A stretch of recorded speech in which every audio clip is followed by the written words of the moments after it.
우리가 살아가면서 어, 끝났을 때는 끝내야 되네.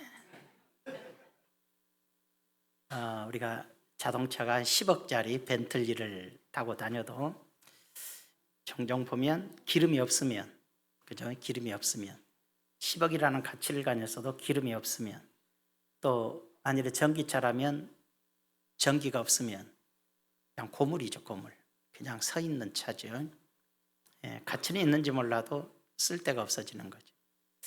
모닝이나 캐피탈인가 그 뭐 캐피턴가 뭐 하여튼 캐스터, 이렇게 조그만 소형 차례도 뭐 1,500만 원짜리 조그만 차례도 기름이 충만히 있으면 그 활용도가 가치 있게 쓰임을 받는 것이죠. 이 땅에서 1,000억 1조 원을 가지고 사는 부자라 하도 그 안에 영적인 것이 없으면, 성령이 없고 영적인 게 없으면 이 땅에서는 자랑하고 홈을 잴 수는 있어요. 이 세상에서 하는 건 살아봤자 100년인데, 그죠? 또 이미 50년 지났고 60년 지났고 몇십 년 더 사는 건데, 그걸로 폼재고 살 수는 있을지 몰라도 그 사람의 가치는 육신의 삶이 끝나는 순간 영원한 지옥이요, 그 영혼이 유황불에 떨어진다고 되어 있잖아요. 반대로 비록 이 땅에서 가난한 인생을 살아도, 또는 그렇게 넘치는 인생이 아닐지라도 기름 준비가 되어 있어 성령으로 충만한 사람은 이 땅에서는 그렇게 뭐 자랑할 것 크게 없어도 영원한 생명을 얻고 영원한 복락 속에서 살아갈 것이 약속되어져 있기 때문에, 그 가치성의 면에서 육신의 눈으로 보면, 인간의 눈으로 보면 1,000억 몇 조 원을 가진 사람이 성공자로 보이고 좋아 보일지 몰라도, 그러나 예수님 없이, 성령 없이 인생을 살아가는 그들은 아무런 가치가 없는 거고, 그리고 이 땅에서 자랑할 것 없고 부귀영화 없어도 주님을 마음에 모시고 성령과 동행하는 사람이라면 영원한 생명을 얻고 하기 때문에, 이 땅에서의 가치가 되든 뭐가 됐든 간에 그 하늘과 땅 차이, 육신의 눈, 하나님을 믿지 않는 사람의 눈에는 돈 많고 부자들이 커 보이고 위대해 보여도, 하나님을 믿는 세계 안에서 하나님의 눈과 신앙인의 눈에는 하나님을 믿는 자의 가치가, 이 땅에서 1,000억을 가진, 몇 말로 닿을 수 없는 재물을 가진 자라 할지라도 그들의 가치는 땅 밑에 있는 것이고, 믿는 자의 가치가 크다는 것을 인식하고 사는 사람들이 기독교인이란 말이에요. 신앙인이란 그 가치성을 구별할 줄 알고 그 가치를 깨닫고 살아가는 것이 진정한 기독교인인 거예요. 하나님의 자녀인 거예요. 믿으시면 아멘. 사람들은 다시 말해서 하나님을 믿는 사람들은 기도하게 돼 있는데, 사람과 사람 간에서, 사람과 사람 사이에서 생각해 봐요. 사람과 사람 사이에서 기도하지를 않는다, 하나님과의 관계가 없다. 그건 무엇과 비교하냐면, 사람과 사람이 대화가 없으면, 부부도 1년이 가도 2년이 가도 대화가 없으면 그 부부라고 볼 수가 없잖아요. 이미 석고화된 돌덩어리와 같은 것이듯이, 무인도에 혼자 있거나 청소년들이 게임 중독이나 뭐 음란 중독에 빠져서 방구석에서 나오지 1년이고 2년이고 안 나오고 있다면 정신병자가 되어버려요. 그리고 세상을 살아갈 수 없는 사람이 돼요. 대화를 통해서 안 되는 거죠. 그래서 늘 말하지만, 왜 고등학교를 가고 중학교를 가고 대학교를 가느냐면, 그 속에서 교수들과의 교류, 사람들과의 교류를 통해서 인간 세상을 사는 법을 습득하고 판단을 제대로 할 수 있고 사람이 사람으로서 살 수 있도록 구조가 형성이 되는데, 혼자의 세계 속에 깊이 빠져 있으면 이건 완전히 살 수 없는 존재가 되어버려요. 살아갈 수 없는 존재가 되어버려요. 인간 세상에서도 대화가 없으면 그와 같이 세상에서 무너지고 마는데, 하나님을 섬기는 자들이, 하나님을 섬기는 우리가 하나님과 대화가 없으면, 하나님과 영적인 기도가 없고 교제가 없으면 영적으로 죽어버리는 거죠. 영적인 불구자가 된다 이 말이에요. 예수 믿는데 믿는 게 아니라 교회 다니는 거죠. 여러분, 교회 다니는 것을 믿는다고 착각하는 사람이 많아요. 그러나 믿는다는 것은 다니는 것과는 꽤 차이가 있는 거죠.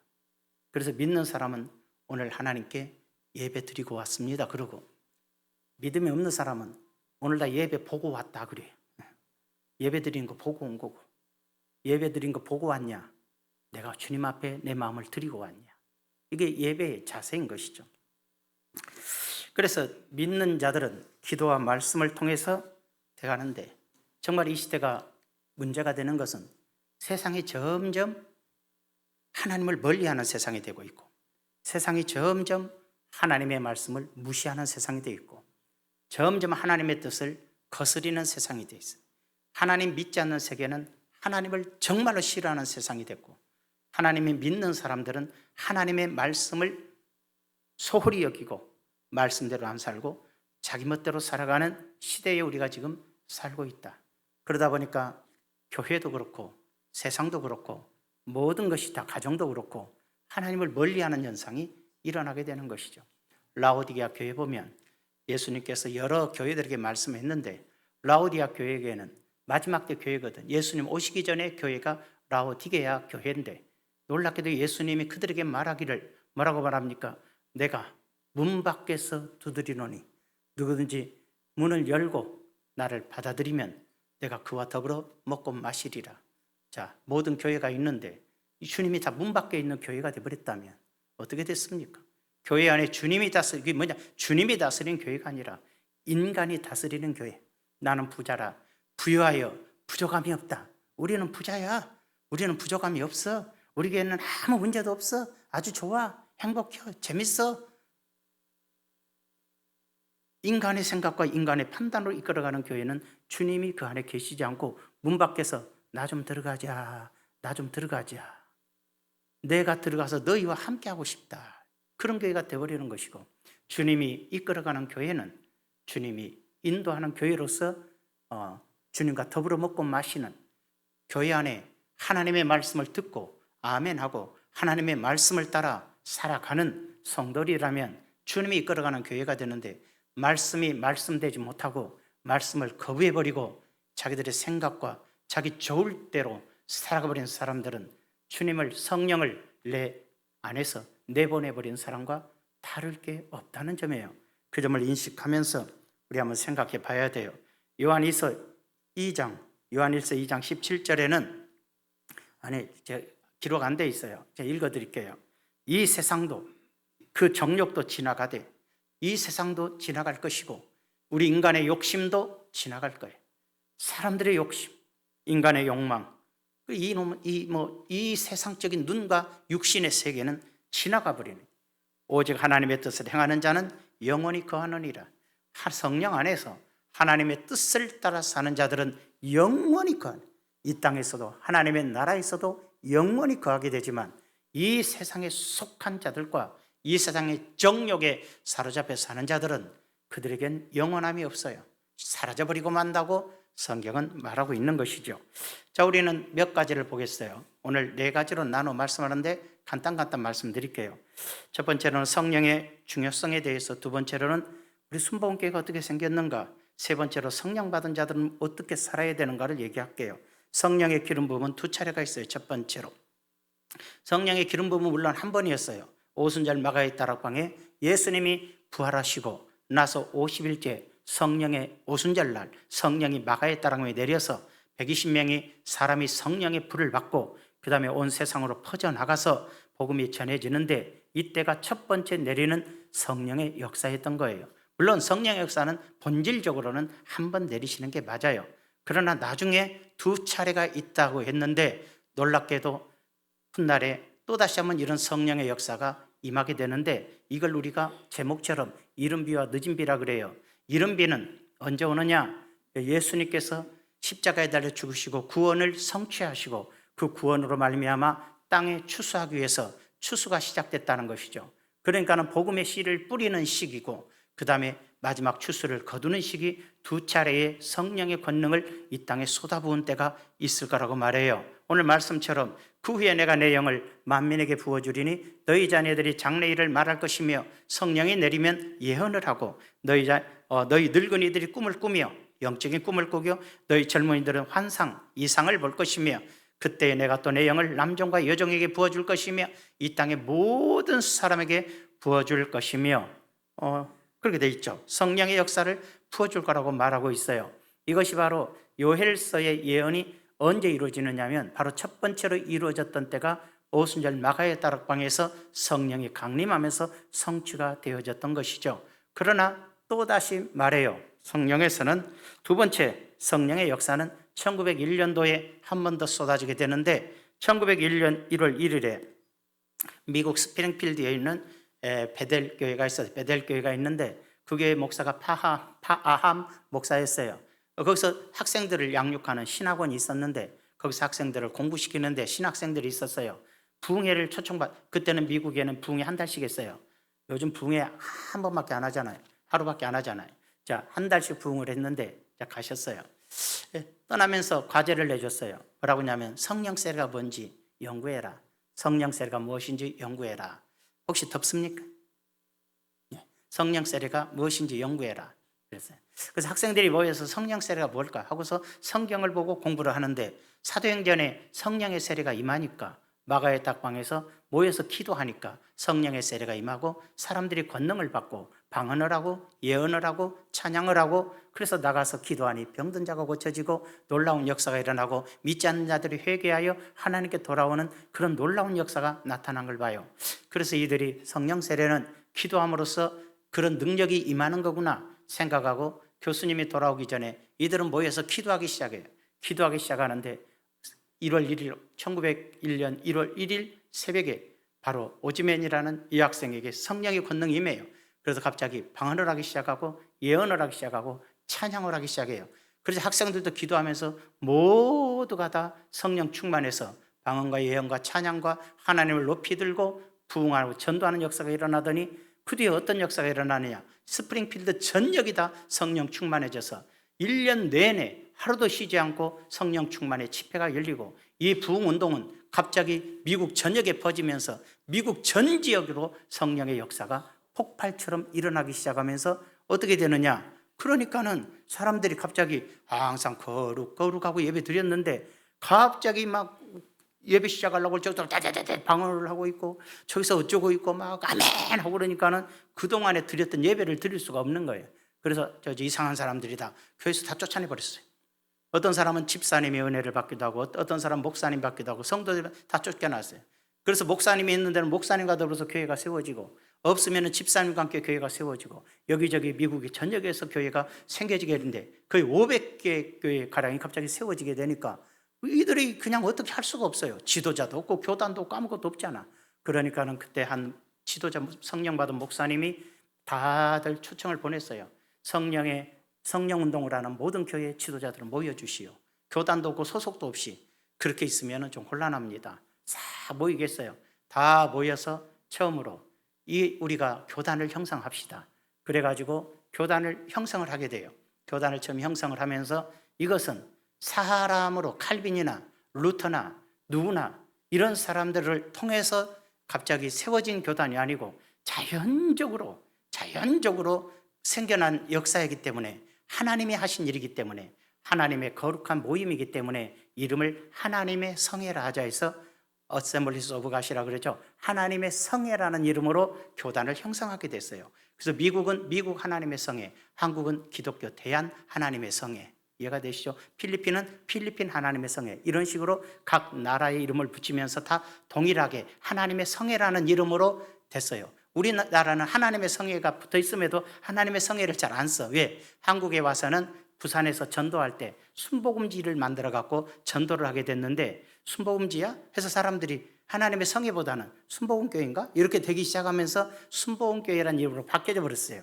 그래서 하나님의 성회 교회들은 다 순복음이라는 이름을 붙이게 되어버렸어요. 그래서 순복음교회가 됐던 거예요. 한국에서만 그래요. 그러나 우리의 이름은 하나님의 성회예요.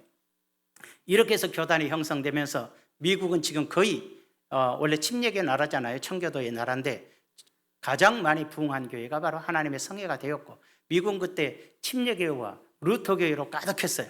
침례교회와 루터교회로 가득했는데 하나님의 성회가 일어나면서 거의 미국에서 두 번째 교단 정도로 커져버리는 하나님의 성회가 되었고, 전 세계로 선교하기 시작해서 한국의 어마어마한 부흥의 역사를 일으켜서 우리나라의 순복음교회가 하나님의 성회가 5,800교회예요. 5,800교회에 이르게 되었고 126만 성도를 이루게 되어버렸으며, 그 다음에 필리핀에도 거의 다 하나님의 성회고, 그 유럽으로도 선교가 나가게 되었죠. 이렇게 해서 하나님의 성회가, 순복음교회가 전 세계로 펴져나가기 시작하게 됐는데, 순복음교회가 성령운동을 하고 오순절 초대교회의 성령의 역사로 복음을 전하고 하나님의 은혜와 능력과 기적으로 역사할 때, 미국에서는 1901년도부터 시작이 됐는데 영국에서는 1906년도에 시작이 됐고, 유럽으로 퍼져나갔고, 한국에서는 1907년도에 길선주 목사, 이런 많은 목사들을 통해서 성령의 역사가 또한 이상하게, 순복음교회가 아닌데도 이상하게 성령의 역사가 일어나고, 기도할 때 병이 고쳐지고 능력이 나타나고 환상을 보고 음성을 들은 역사가 그때 대대적으로 일어나면서 한국교회도 대부흥의 역사, 영국교회도 대부흥의 역사가 일어났지만 그 이상하게 무너져 버렸고, 유럽도 마찬가지고 미국도 서서히 시들어가지만, 이 역사가 하나님의 성회가 성령운동을 하고 시작했는데, 순복음교회 하나님의 성회만 역사하는 게 아니라 또 신오순절이나 나사렛 성결교회, 나사렛교회, 많은 교회들이 성령운동을 받아들이므로 오순절 신앙인들, 성령의 역사를 믿고 증거하는 신앙인들이 전 세계로 퍼져나가서 지금은 오순절 신앙의 교인이 8억에 이르러요. 기독교 인구가 가톨릭까지 합쳐서 21억이에요. 그러나 영적 오순절 신앙을 가진 성령의 역사를 체험하고 살아가는 성도들이 8억 명이란 말이에요. 2년 전에 6억 8천이었어요. 근데 갑자기 그렇게 또 늘어났어요. 지금 갑자기 시들었나, 이제 성령의 역사가 사라져가는 시대가 아닌가, 이렇게 생각이 들 정도로 한국교회고 미국교회고 유럽교회고 다 침체가 되고 있는데, 갑자기 한 20년 전부터 동남아에서 성령의 역사가 일어나서 동남아에, 인도네시아에, 필리핀에 수만 명, 수십만 명씩 모이는 교회가 생겨나기 시작했고요. 이제 그걸 떠나서 남미에도 어마어마하게 오순절 교인들이 형성이 되고 아프리카도 형성이 돼요. 이제는 전 세계에 성령의 역사가, 운동이 일어나면서 마지막을 달려가고 있는 거예요. 여기까지 생각해 보면 하나님이 마지막 추수하는 것을 볼 수가 있는데, 우리는 늦은 비와 이른 비의 역사라고 제가 이제 설명을 드릴 수가 있어요. 그게 뭐냐? 늦은 비와 이른 비의 역사는 이제 우리가 한번 그 다음에 봐봐요. 이른 비는 두 번째, 이른 비는 씨앗을 뿌리기 위함이요, 늦은 비는 추수를 위함이라고 이렇게 지금 설명이 되어 있어요. 제가 이제 말씀을 드리고 싶은 게 뭐냐면은, 이른 비의 역사가 언제 일어나냐면 초대교회 때 마가의 다락방에서 내려진 건 이른 비에, 성령의 이른 비가 쏟아졌어요. 약 100여 년 동안 성령의 역사가 강권적으로 역사를 했어요.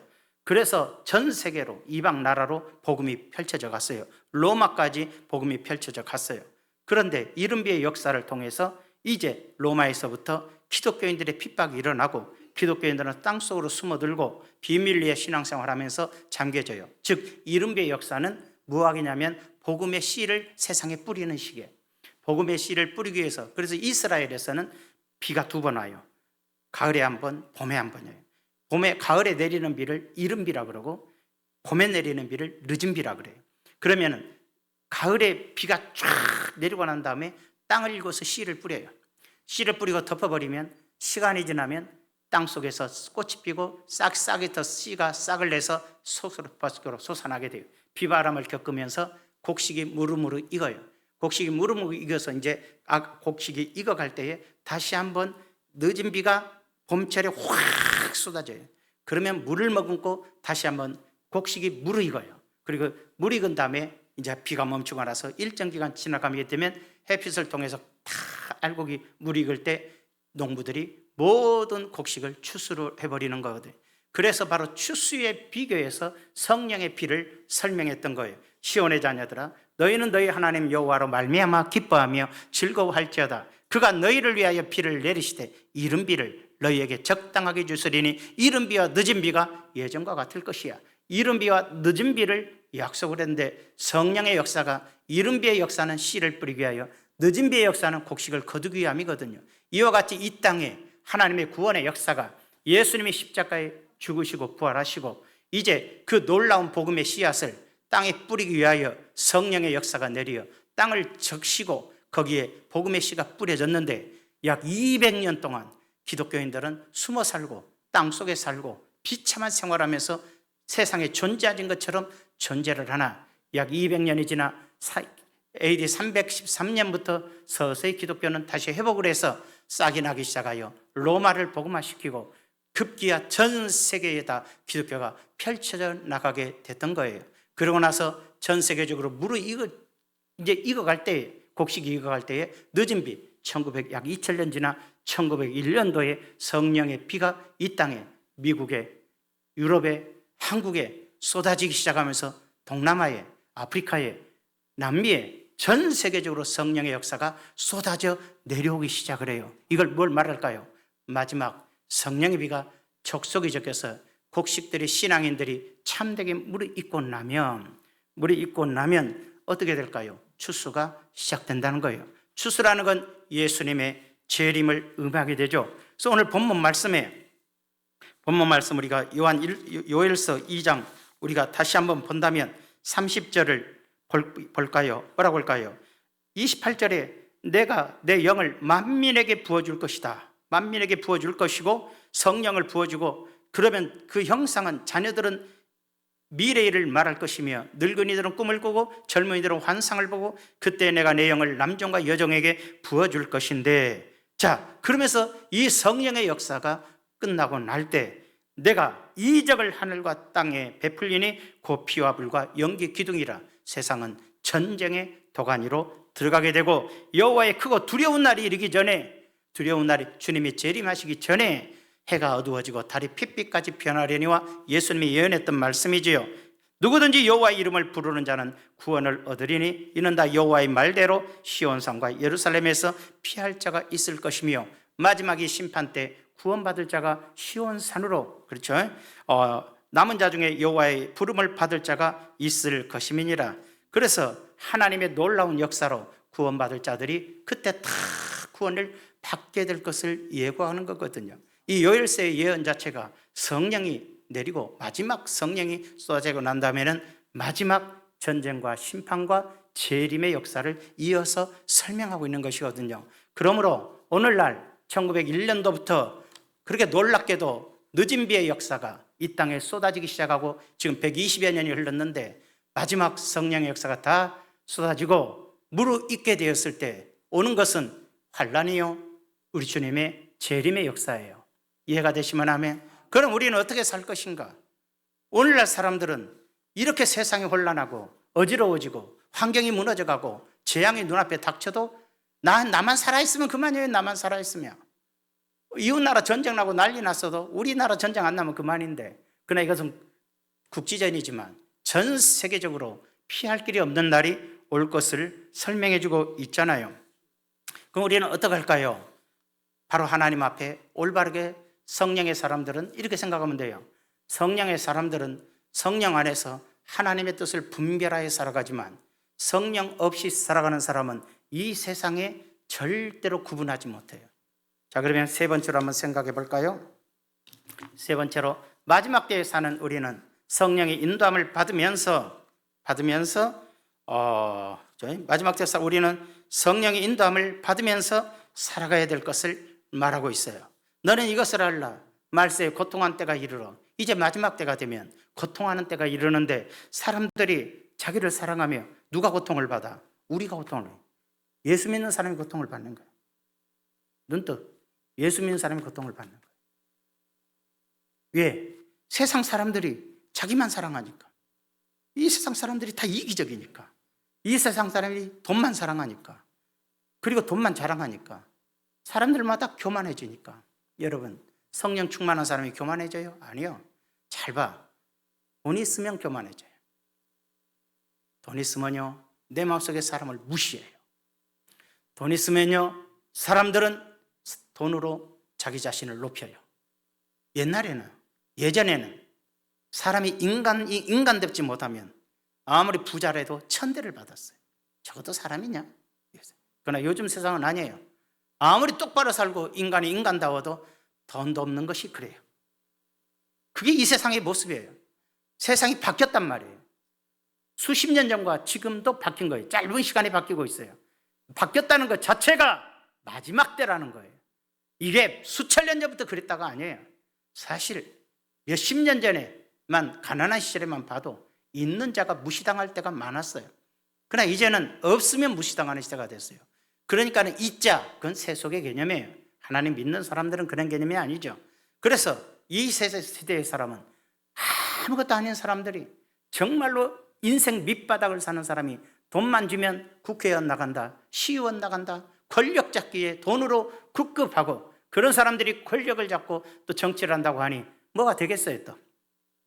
그래서 자랑하며 교만하며 비방하며 부모를 거역하며, 부모 공경할 줄 모르고 감사하지 아니하며 거룩하지 아니하며, 거룩하지 않다는 거 뭐예요? 하나님 말씀대로 안 살아요. 믿는 자들마저도, 그러니까 믿지 않은 사람은 원래 이렇게 살았다고 보면 돼요. 무정하며 원통함을 풀지 아니하며 모함하며 절제하지 못하며. 교회 다니던 사람도 지 기분 나쁘면 사람들 모함하잖아요. 어디 가가지고 막 자기가 옛날 다녔던 교회를 욕하고 다니고 막 저주하고 다니잖아요. 그게 기독교인이 절대 아니에요. 신앙인의 모습이 아니죠. 절제하지 못하며 사나우며 싸나워요. 선한 것을 좋아하지 아니하며 악해요. 배신해요. 뭐 돈 때문에 배신하고, 뭐 지 맘에 안 들면 팍 등에다 칼 꽂고 가는 거예요. 인간은 부부지간에도 기분 나쁘면 배신해 버리잖아요. 조심해요. 조급하며 성질도 급하고 자만해요. 자기 자신이 최고인 알아요. 쾌락을 사랑하기를 하나님 사랑한 것보다 더하며. 정말로 하나님을 사랑한다는 것 딱 하나예요. 하나님 앞에 예배하고 하나님께 기도하고 하나님의 말씀에 따라 사는 것이 하나님 사랑하는 거예요. 그냥 마음으로만 주님 사랑해요 눈물 잘고 저기서 거짓말하고 있어요. 눈물 흘리면서 주야 아주 통성기도 해놓고는 또 저기 가서 못된 짓 하고 있어요. 그건 하나님 사랑하는 게 아니에요. 하나님을 사랑한다는 것은 하나님의 말씀을 따라서 내가 손해를 보거나 어찌하든 거나 주의 말씀에 순종하는 것이 하나님을 사랑하는 거예요. 경건의 모양은 있으나 오늘날 나 교회 다녀, 옷 기가 막히게 입고 가방 5천만 원짜리 딱 하나 차고 다 교회 다녀. 교회 가방을, 내가 아무리 부자여서 가방이 5천만 원짜리라도 교회 갈 때는 5만 원짜리 들고 가는 게 예의예요. 왜? 다 가난하니까. 거기서 자기 혼자 제일로 비싼 것 입었다고 자랑하는 게 그게 교만 아니겠어요? 어리석음 아니겠어요? 오늘 예배 끝나고 나갈 때 옷을 한번 다 보려고 그래요. 겸손해야지. 경건의 모양, 그래서 다 교회 다녀. 경건의 모양은 있어요. 그러나 경건의 능력은 부인하는 자니. 자, 하나님의 목사는 하나님의 말씀으로 설교해요. 돈을 사랑하는 일만하게 죄악입니다. 물질을 사랑하지 마세요. 그럼 돈 있는 사람은 바로 기분이 확 나빠져요. 돈 내려인가? 이 생각밖에 안 들어. 왜? 설교를 육신의 생각으로 들어요. 영적으로 듣지 못해요. 절대로 영적으로는 못 듣고 육신의 생각으로 들어요.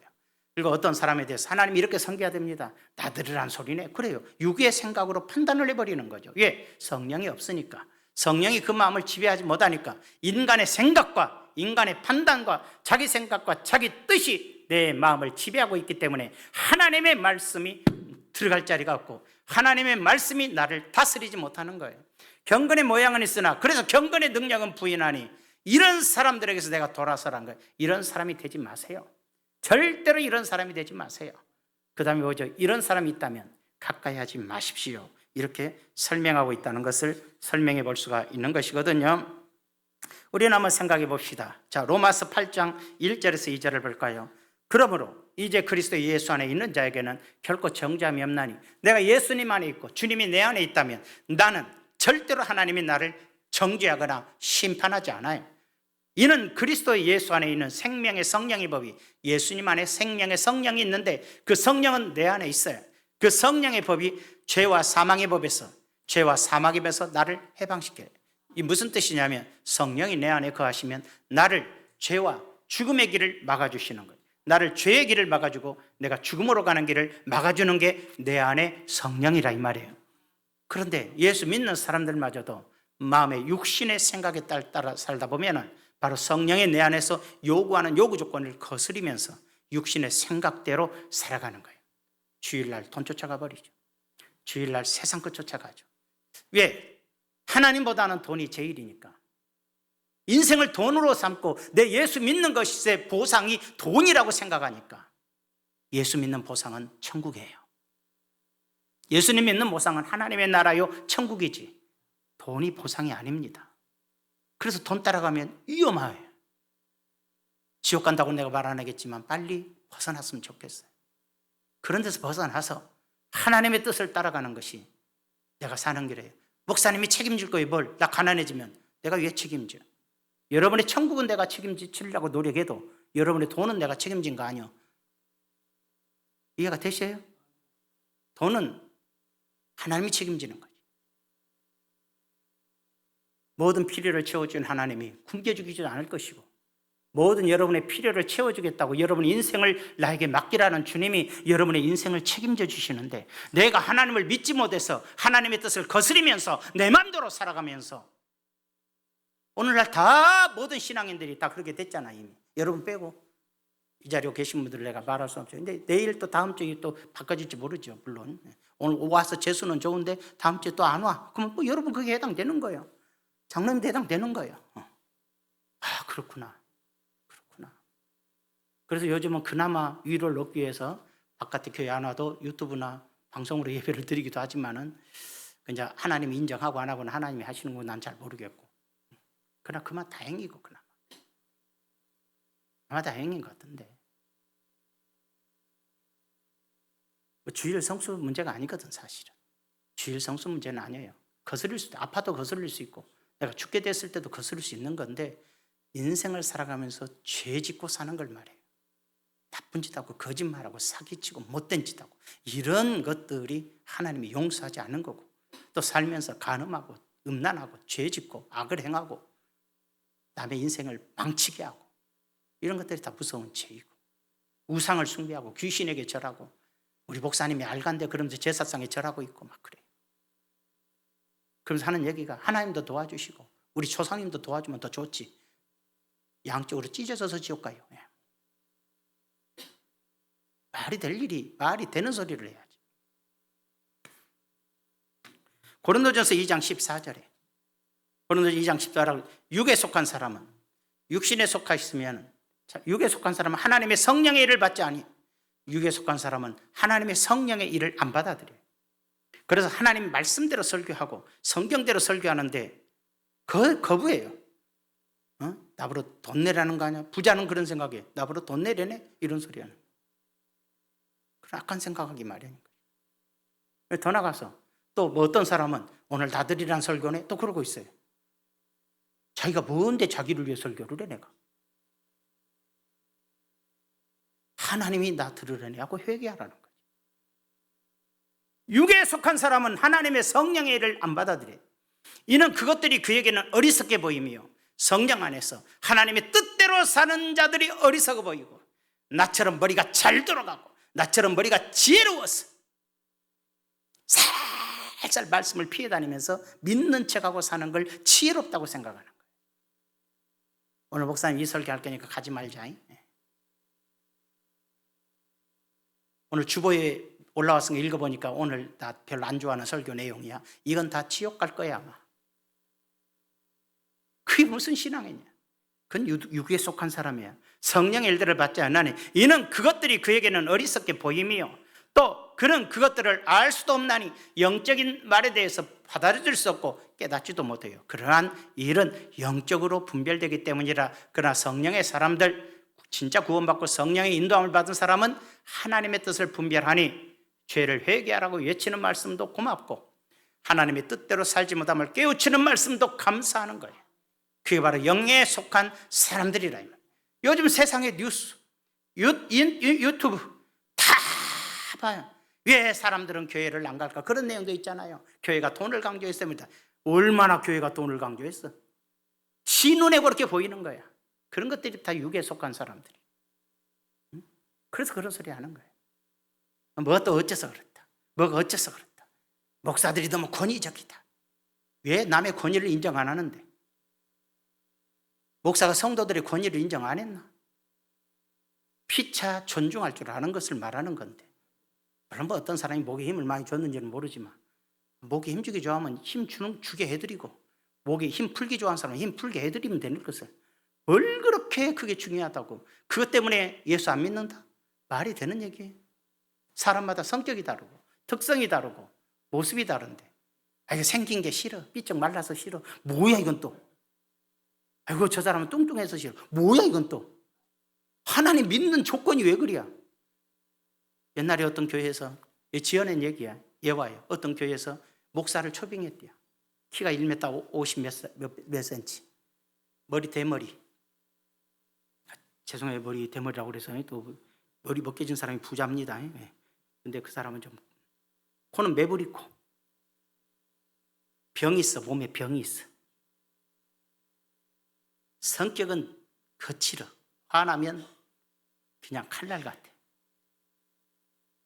공부는 무지무지 많이 했어. 근데 교회에서 떨어뜨렸어. 그가 누구냐면 사도 바울이야. 사도 바울은 대머리에, 키는 60이 안 되고 1m 60도 안 되고 매부리 코에 못생기고 항상 사탄의 가시 몸에 질병을 지니고 살았어요. 교회마저도 육신의 눈으로 선택하는 거예요. 여러분도 그럴걸? 혹시 제가 은퇴하고 나면 새로운 목사님 올 때 잘생겼냐? 공부 많이 했냐? 좀 가진 거 있냐? 응? 머리 다 났냐? 여러분, 그게 과연 영적인 교회입니까? 여러분이 영적인 사람들입니까?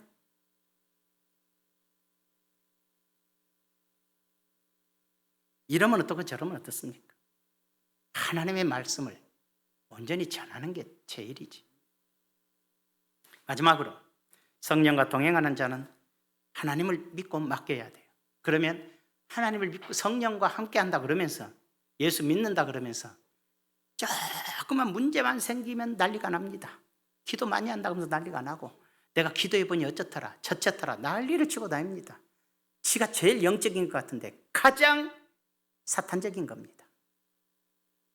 말이 됩니까?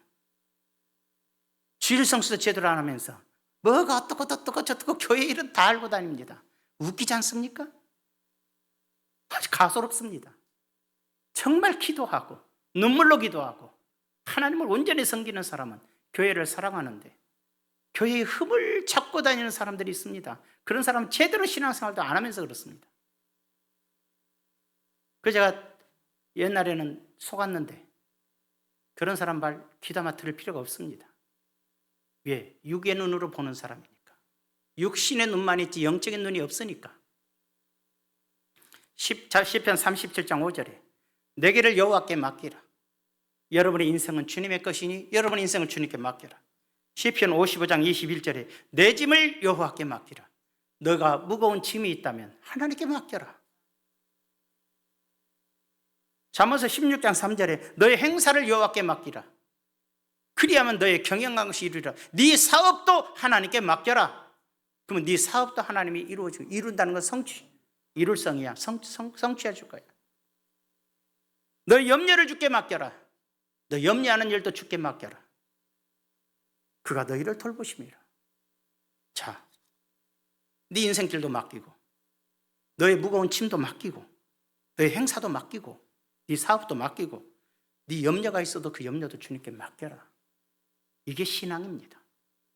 그런데 사업이 안 된다고 난리가 나고, 문제가 생겼다고 난리를 치고, 교회가 부흥 안 된다고 난리를 치고, 뭐가 어쩌다고 난리를 치고, 늘었니 줄었니 뭐 온갖 그 세상이 그래요. 사람들이 그 누구야? 다 육신의 눈을 가진 자들은 항상 그걸 봐요. 영적인 눈을 가진 사람은 하나님이 왜 이 일을 허락하셨을까를 봐요. 하나님이 왜 이렇게 이끌어 가실까? 주님의 교회를 왜 이끌어 가실까?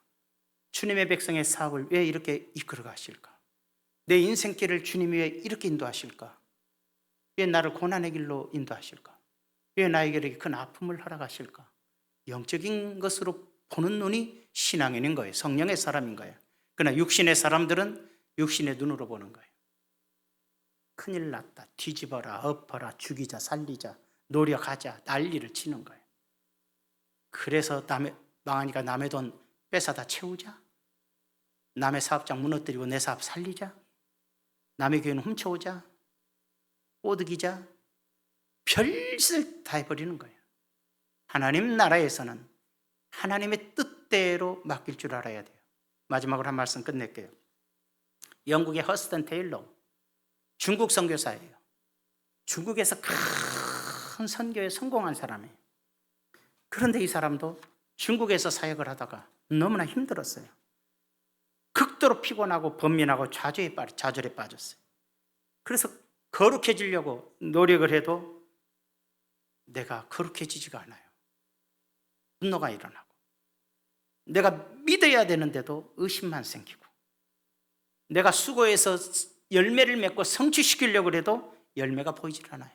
죽도록 전도해도 한 명도 예수 안 믿어요. 그래서 너무나 좌절과 실망에 깊이 빠져서 있을 때 여동생에게 편지가 왔어요. 여동생이 오빠의 사역을 잘 알고 편지를 했어요. 오빠는 포도나무 가지야. 오빠는 포도나무 가지야. 그러니까는 가지는 원래 할 일이 없는 거야. 가지는 원줄기에서 영양을 보내주고, 원줄기가 열매를 꽃을 피게 하고 열매를 맺게 하고 다 하는 거야. 가지는 맺도록만 가만히 있으면 되는 거야. 그러니까 좀 발버둥정 치지 말고, 뭘 하려고도 좀 하지 말고, 좀 기도만 하면서 가만히 쉬어. 좀 쉬어. 난리를 치고 쫓아다니지 말고 좀 쉬어요. 오빠는 하나님 다 아시니까. 오직 원줄기에서, 포도나무 원줄기에서 가지는 떨어지지만 않고 있으면 열매는 저절로 맺는 거야. 동생의 편지를 읽고 나서 회개를 했어요. 내가 내 힘으로 가지가 스스로 열매를 맺으려고, 가지가 스스로 뭘 하려고 하고 내가 이랬구나 싶어서 회개를 하고 인간적인 노력을 포기하고 쉬었어요. 그리고 조용히 기도만 했어요. 아무 일도 노력도 하지 않고 기도하면서 성경 보면서 하나님께 맡겼어요. 믿음으로. 놀라운 것은 자기가 하려고 했던 거 안 했는데 이루어지기 시작했어요. 자기가 하려고 했던 것 자기는 손 내려놨는데 역사가 일어나기 시작했어요. 주님께서 해결하시고 승리하게 됐어요.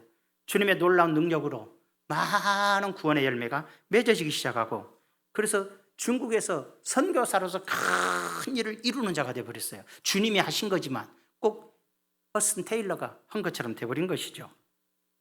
그가 크게 성공하자 영국에서 이렇게 성공하다니 와서 좀 세미나 좀 해달라고 그랬어요. 영국에 총회로 갔어요. 영국 퇴직 총회에 참여해서 좀 설명 좀 해주세요. 어떻게 승리했는지, 뭘 했다는 걸 알고 싶거든. 그래서 이분은 얘기를 했어요.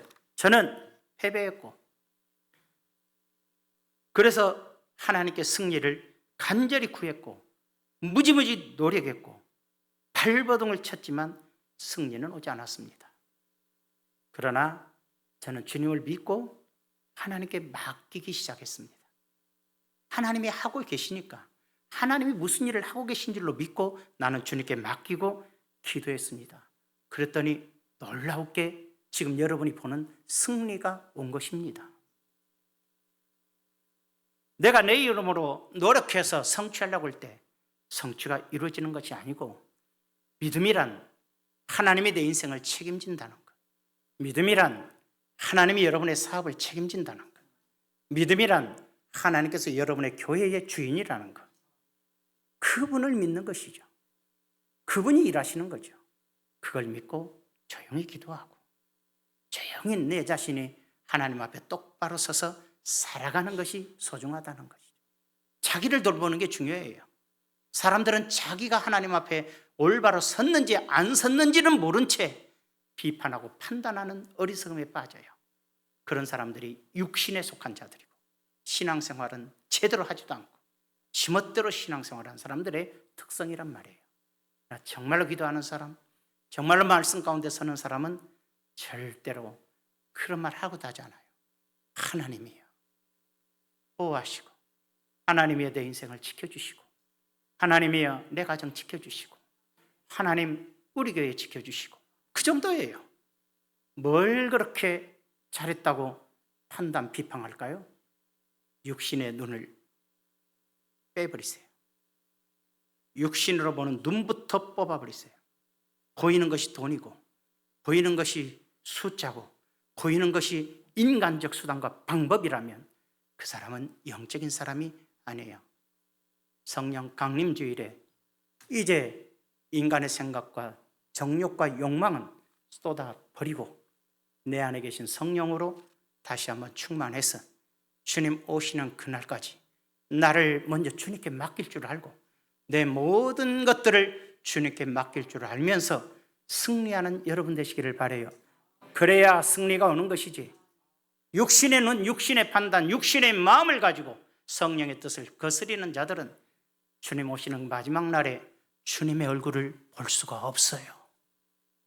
주님의 얼굴을 배우고 싶다면 우리는 영에 속한 사람이 되어야 되고 육신의 틀에서 벗어나야 돼요.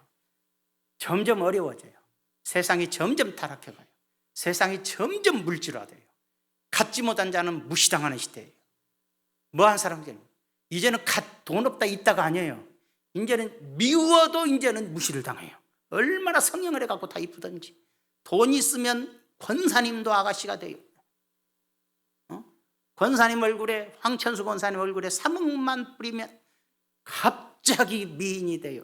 미스코리아 나간단 말라고. 세상에 이런 시대에 우리가 그런 속에 속해야 되겠습니까? 어떤 사람 저한테 쌍꺼풀 수술하고 싶다는데 하지 마세요. 속눈썹이 누나를 찌르면 하세요. 그대로 있는 게 좋아요. 어떤 사람이 그런, 농담이에요. 이건 농담이야. 천사가 내가 죽을 때 나를 데리러 왔다가 나를 못 찾고 가본 수가 있대요. 얼굴이 바뀌어져 버려갖고. 얼굴이 바뀌어져 가지고. 여러분 요즘 사진 봐요. 연예인들 어렸을 때와 전혀 딴 사람이에요. 중국에서 이런 사건이 있었어요. 중국 여자가 성형수술을 했어요. 잘생긴 남자 결혼했는데 애가 태어났는데 너무너무 안 이뻐서 알고 봤더니 정말로 안 이쁘신 여자가 몇 억을 들여서 너무 이뻐갖고 이뻐서 결혼했어요. 그래서 중국에서 재판 걸어서 그 여자가 1억의 보상을 주고 헤어졌어요. 이것도 웃기지만, 이런 것도 다 웃기지만 여러분 남편도 못 알아보는데 천사가 알아볼까 싶기도 해요. 저 농담이고 여러분 내 인생 그대로 내 모습 이대로 주님께 드리세요. 여러분 이쁜 모습 주님이 원하는 게 아니고 여러분 돈 많은 모습 원하는 것도 아니에요.